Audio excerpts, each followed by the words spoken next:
저는 이제 오늘 만나 말씀을 쭉 들으면서 몇 가지 이제 생각이 성경에 나오는 그런 예가 떠오르더만요. 우선은 뭐 이렇게 오늘 이제 위임에 관한 여러 말씀을 하셨는데 이제 위임에는 기술이 필요하다. 이제 그런 얘기인 것 같아요. 위임에 기술이 필요하다. 뭐 우리가 이전까지는 보면 뭐 리더십에 관한 얘기를 많이 했는데, 넓게 보면 리더십에 관한 그런 얘기, 리더십 이양, 리더십의 타입, 뭐, 그런 것들 얘기가 있는 것 같은데요. 오늘은 이제 그 위임, 델리게이션이라고 하는 이 위임에 있어서 기술이 필요하다. 그렇게 말씀하신 것 같아요.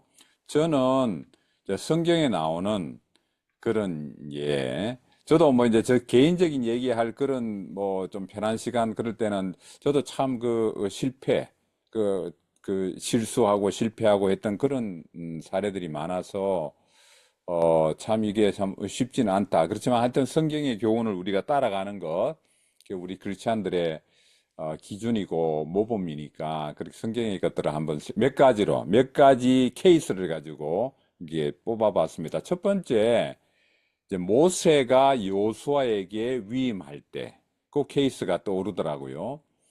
여호수아의 일장에 보면 내 종 모세가 죽었으니 하나님 그렇게 말씀하세요. 내 종 모세가 죽었으니 이제 너는 조금 쉬었다가 잘 추스리고 그 다음에 좀 이렇게 인턴십 과정도 좀 충분히 거쳐서 리더십을 해라. 그렇게 말씀하지 않고 내 종 모세가 죽었으니 너는 백성을과 더불어 일어나서 그 땅으로 가라. 이렇게 말씀하셨어요. 이게 지금 말이 앞뒤가 좀 맞지 않지 않아요? 모세가 죽었으니, 그러니까 리더가 죽었으니 너는 그 일을 해라. 이게 참 그 너무 황당한 일이잖아요. 우리가 살다가 보면 그런 일이 있어요. 앞에 사람이 부족해도 당연히 또 그렇고, 앞에 사람이 잘해도 그런데 우리가 보면 앞에 사람이 부족하거나 잘했거나 간에 리더가 된다는 것은 정말 참 앞이 캄캄한 참 뭐 다들 존경하고 뭐 이렇게 사랑하고 이게 참 그런 분위기도 있지만 그렇지 않을 때 있단 말이죠. 혹은 남들은 그렇게 하더라도 나는 이게 참 참담한 그런 이제 위치에 설 때가 있어요. 그럴 때에 우리에게 필요한 것은 믿음으로 가는 것. 내 종 모세가 죽었지만 그 땅으로 가라 하는 이 말은 믿음으로 가라는 거죠. 안 보이지만, 눈에 안 잡히지만, 자문을 구할 사람도 없지만, 그는 떠났지만, 그렇게 훌륭한 사람이 떠났지만, 너는 믿음으로 가라. 이제 믿음이 필요한 것 같아요. 우리 모든 리더들에게 필요한 것은 믿음이 아닌가. 그런 생각을 해봅니다. 첫째로. 두 번째, 능력을 구하라. 그런데 전임자의 능력보다 더한 능력을 구하라. 이제 구하는 것 있죠. 엘리야에서부터 엘리사로 이 리더십이 넘어가는 장면이 떠오르더라고요. 엘리사가 이르되 이제 당신의 성령이 여기 당신은 스승인 엘리야 아닙니까? 엘리야 당신의 성령이 하시는 역사가 갑절이나 내게 있게 해서 하소서 하는지라. 엘리사가 그렇게 외쳤거든요. 이제 능력을 구하는 것, 훌륭하든 부족하든 간에 하여튼 넘어서는 능력, 전임자의 능력을 넘어서는 제스님 같으면 우리 브루스님의 능력을 넘어서는 능력을 주십시오. 이게 늘 구해야 되는 거죠. 늘 구하고 갈구하는 그 자세가 필요하다. 전임자의 능력보다 더한 능력과 은사를 사모하는 것, 사모하고 구하고 seek하는 것, 찾아는 나가는 그 능력이 리더십에 게 요구되는 것, 위임의 기술에 요구되는 것이 아닌가 두 번째 생각해 봤고요.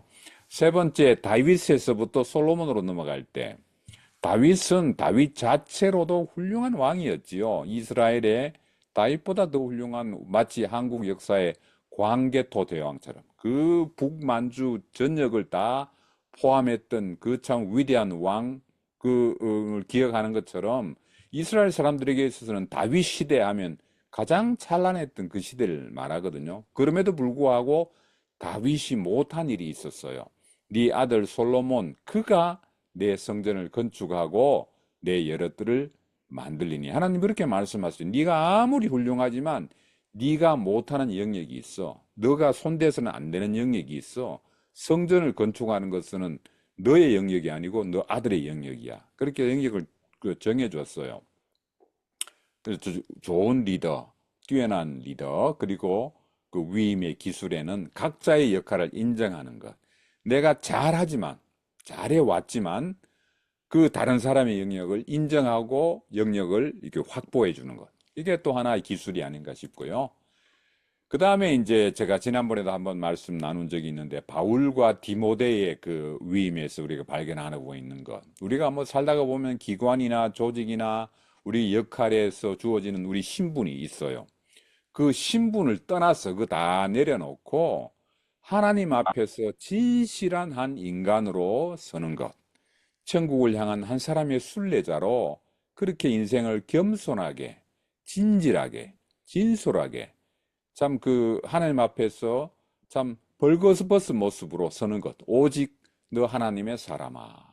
그러면서 믿음의 선한 싸움을 싸우라. 그렇게 바울은 디모데를 권면하고 있지요. 그러면서 제가 하나 더 떠오르는 성경 구절이 베드로전서 말씀인데 저는 이 말씀 참 좋아합니다. 하나님께서 우리를 보실 때에 외모로 보시지 않고 오늘 말씀에 적용하면 우리 껍데기로 보지 않고 이 말이죠. 장로다, 집사다, 권사다, 목사다, 선교사다 그런 외모로 보시지 않고 각 사람의 행위대로 보시고 그 행위대로 심판을 하시는 분이 누구냐면 우리 아버지란 말이죠. 너희가 아버지라 부른다. 우리가 아버지라고 부르는 그분은 껍데기로 보는 게 아니라 몇십 년 믿었네, 뭐 몇째 때 신앙인이네, 뭐 우리 집안은 무슨 뭐네, 장로아들이네, 권사아들이네, 목사아들이네 이게 중요한 게 아니라 각 사람의 행위대로 보고 정확하게 심판하시는데 그렇기 때문에 너희가 나그네로 있을 때를 두려움으로 지내라. 저는 참 이 말씀이 가슴을 쳐요. 나그네로 있을 때 우리가 이 세상을 살아가는 것은 나그네로 있는 거죠. 여러분 나그네 게스트가 되어서 다른 사람 집을 방문해 보면 내 집처럼 편하지 않아요. 내 집처럼 이렇게 뭐 마음을 푹 놓고 있을 수는 밖에 조그마한 소리가 막 들려도 귀를 쫑긋하게 돼요. 이게 민감하게 되지요.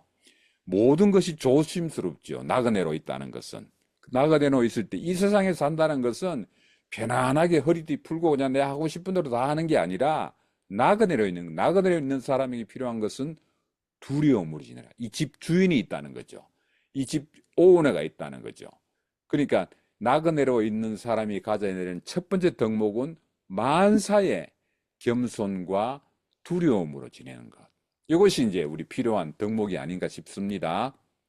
그래서 우리가 이 세상을 살아갈 때에 참 천국을 향해서 나아가는 한 사람의 진실한 순례자로 그렇게 걸어갔으면 좋겠다. 우리 뭐 회장, 부회장, 총무, 총회장, 목사, 선교사 다 좋지만 우리가 하나님 앞에서는 한 사람의 진실한 한 사람의 인간으로 겸손하게 그렇게 걸어갈 수 있으면 좋겠습니다. 기도하겠습니다. 하나님 아버지 감사합니다. 오늘도 저희들에게 귀한 교훈을 주시고 또 귀한 우리 회원들의 나눔들을 허락해 주심을 감사합니다. 하나님께서 한 분 한 분의 생애를 복을 내려 주시고 이 땅에 우리가 있는 이 시간이 영원한 시간이 아니라 나그네로 있는 짧은 순간을 살아가는데 이 삶의 주인, 내 인생의 주인, 이 생의 주인이 누구인가를 찾고 그분 앞에서 두려움으로, 겸손함으로, 경외함으로 지날 수 있는 인생의 지혜를 허락해 주십시오. 이제 기관마다 조직마다 리더십이 이양되고 또 정부도 또 교회도 리더십이 이양되는 여러 과정에서 적지 않은 그런 참 애로를 많이 경험하는데 우리 CBMC 안에서는 정말 아름답고 덕스럽고 정말 참 위로와 격려와 사랑이 충만한 그런 이양이 될 수 있도록 그런 덕목을 저희들에게 한 분 한 분 심어 주십시오. 특별히 노장로님 함께 하심을 감사합니다. 어려운 병을 지금 투병 중에 계시는데 그 투병의 순례를 걸어가고 계시는데 순간순간마다 하나님께서 위로하시고 격려해 주시고 긍휼과 인애로 그 마음을 덮어주시고 주님의 넉넉한 그런 자비로움으로 그 인생이 복될 수 있도록 그렇게 복된 인생이 될 수 있도록 계속해서 이끌어 주시기 원합니다. 김영배 목사님 안타까운 소식을 들었습니다. 병상 주님 찾아가 주시고 하나님 아버지 그 의식 가운데 함께 해주시고 하나님께서 천사를 보내주셔서 일으켜 주시고 하늘의 음성을 다시 한번 듣고 그 말씀을 전하는 사역들 성실하고 충실하게 감당하실 수 있도록 하나님 일으켜 주시기를 원합니다. 성도들과 지인들이 가족들이 함께 기도하고 있는 줄로 압니다. 기도를 들으시고 응답해 주시고 우리 가운데 기도가 필요하신 연약하신 분들 계십니다. 이명선 집사님 하나님께서 수술을 앞두고 계시고 지금 치료하고 계시는데 그 모든 여정을 지켜주시기 원합니다. 우리 가운데 또 우리 주위에 계신 분들 가운데 가족 가운데 우리 기도가 필요하고 영육이 갈급함으로 말미암아 하나님 앞에 늘 아쉽고 참 힘들고 어려운 인생을 살아가시는 분들이 계십니까? 인간관계 어려움 때문에 재정적인 어려움 때문에 영혼의 외로움 때문에 여러 가지 삶의 참 어려운 형편들 때문에 힘들어하시는 분들 하나님께서 위로하시고 격려하시고 하나님께서 일으켜 주시고 하나님께서 반석이 되어 주시고 보호자가 되어 주시고 피난처가 되어 주실 줄로 믿습니다. 함께 하신 하나님 감사합니다. 예수님의 이름으로 기도하였습니다. 아멘. 아멘. 아멘. 아이고, 너무나 감사합니다. 기도 감사하고.